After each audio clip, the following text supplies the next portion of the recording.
Bonjour Vincent, Bonjour Dimitri, bonjour à tous. l'édito international sur Europe 1. Vincent, faut-il, comme le veulent une partie des Européens de l'Est, exclure les athlètes russes des Jeux Olympiques?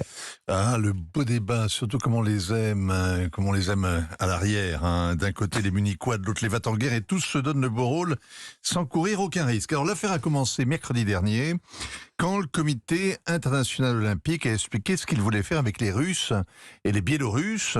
Ils sont interdits de compétition depuis un an. On ne supporte plus d'entendre leurs hymnes, de voir leurs drapeaux et leurs apparatchiks. La FIFA les a éjectés du Qatar. La finale de la Ligue des Champions qui devait se jouer à Saint-Pétersbourg a été délocalisée au Stade de France.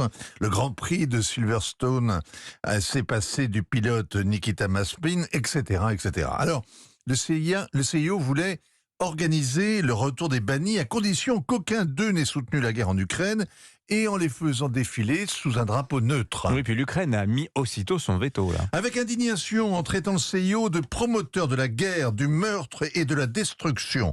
Le CIO s'en est offusqué, mais à voix basse, parce que les Ukrainiens sont des victimes, ce qui leur donne à peu près tous les droits, notamment celui d'exagérer. Le problème, c'est que les Polonais et les Baltes aussi font du zèle. Ils sont en croisade. Le ministre des Sports polonais n'envisage pas la participation des Russes. Le Premier ministre d'Estonie a accusé hier le CIO de se moquer des Ukrainiens et des dizaines de milliers d'entre eux qui ont perdu la vie dans le pire crime contre l'humanité perpétré en Europe depuis la Seconde Guerre mondiale. Waouh. Évidemment, les voisins lettons et lituaniens vont renchérir. Depuis un an, il y a une sorte d'émulation comme ça entre les Baltes. Et on le voit d'ailleurs aussi sur le front diplomatique. La Lituanie avait été la première à expulser l'ambassadeur de Russie. Il a été prié de quitter Vilnius dès le printemps, dès le mois d'avril, après les massacres de Boutcha.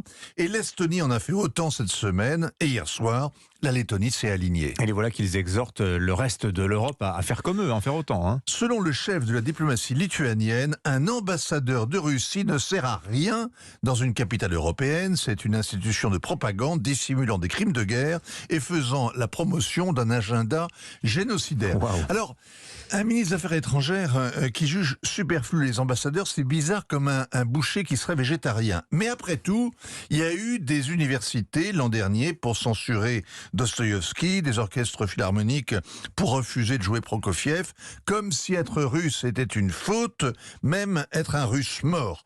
La France a échappé à ce macartisme. 3 théâtres jouent en ce moment des auteurs russes, l'Odéon, l'Atelier, les Bouffes parisiens. Mais expulser les ambassadeurs, après avoir saqué les oligarques, les artistes, les sportifs, ça va de pair avec la surenchère militaire qui repousse toujours plus loin les lignes rouges. L'Europe prétend qu'elle n'est pas en guerre contre la Russie, mais rompre les ponts avec les Russes l'installe dans une sorte de drôle de paix. Ouais, faut-il couper tous les fils, hein? Ça, c'est le dilemme du diplomate. Merci Vincent Hervouet, 7h47.